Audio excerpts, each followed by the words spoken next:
Mario Kart 8 was first mentioned in January 2013 in a Nintendo Direct, back when they used to happen, but was later fully unveiled in all of its glory in E3 that year, back when those used to happen. And I genuinely do mean it when I say all of its glory. This game looked insane. Mario Kart 8 was essentially the game that Nintendo was hoping would save the Wii U, and the marketing push for this game was unprecedented as a result. They even ran a promotion where if you bought the game before the end of July, Nintendo would give you a free digital, retail Wii U game. That would never happen in today's era. And these weren't crappy choices or anything. It was an indeed $120 value for half the price. Things were dire, and you really can't blame Nintendo for taking this kind of a step, because if 3D Mario had failed to really save the console, well, Mario Kart was one of their final chances. Well, with all that said, I think it's time we check out the subject of the video.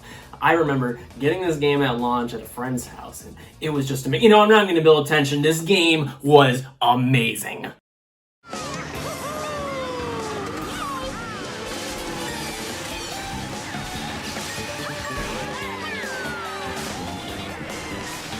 Firstly, let's talk about the graphics. Now, it's 2023, and I would still say this game looks breathtaking. And this could easily pass for a game released today. So imagine how good this was in 2014. It was so good that it literally blinded us. The textures were unlike anything that had been seen in a Nintendo game up until this point. Even looking at the road, gray pavement, it was a feast to the eyes. And that applied to nearly everything.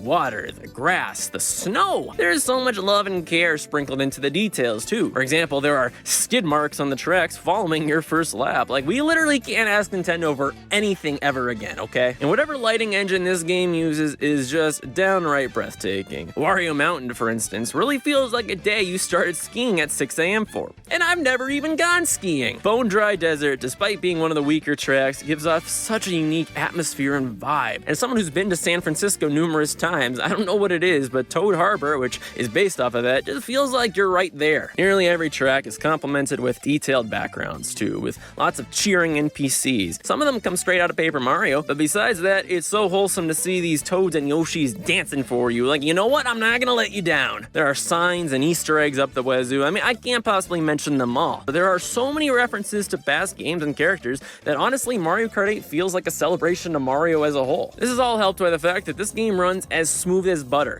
Dare I say microwave butter even. The Wii U version displays in 720p, which, the console's made out of peanuts and tape. It's a miracle it even got that. The frame rate, though, is abysmal. Just unforgivable. It's not even 60 FPS, it's 59. Be happy I'm using footage from the Switch version for this review, okay? But yeah, who cares about graphics, okay? Still blind. The music in Mario Kart 8 was composed by a jazz band orchestra, which is a trend in Nintendo games dating back to Super Mario Galaxy, but it's the first time it made it over to a Mario Kart game, and my god, it really might be one of the best video game soundtracks ever made. So that means Jeff Keighley would not give them a game award. The signature sound is led by some really well-performed saxophones and trumpets, with the occasional electric guitar in the mix as well. But while the presentation is great, I think there's something we're forgetting to talk about.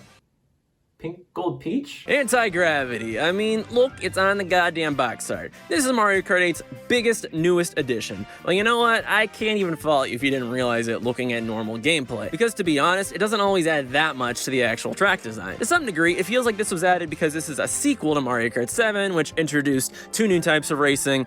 They panicked and said, we're canceling the laws of physics to make a third. The gameplay in Antigravity isn't really that different. Basically, there will be these blue panels that turn your wheels into, magnets or something. Now, there are bumpers that make you spin and give you a little speed boost, which also occurs when you bump with another racer. There are smaller mechanics, some of your stats sort of change, but it's basically just the regular racing still. You could call it a gimmick and only have a handful of Nintendo fanboys hunting your family down, sure, but I think there is a genuine change in how it shapes the track, albeit very slight. I think this is used most effectively when you're driving on a wall and your view perspective shifts horizontally. At that point, you have to adjust your controls ever so slightly, giving it a brief switch in gameplay, and it just feels unique. I can't lie though, I always do get a slight rush when I see players racing above me. It's cute. I see you guys. To conclude Antigravity, I'll say net it's a positive, but it's not some major game changer or anything like that. Pink Gold Peach, on the other hand,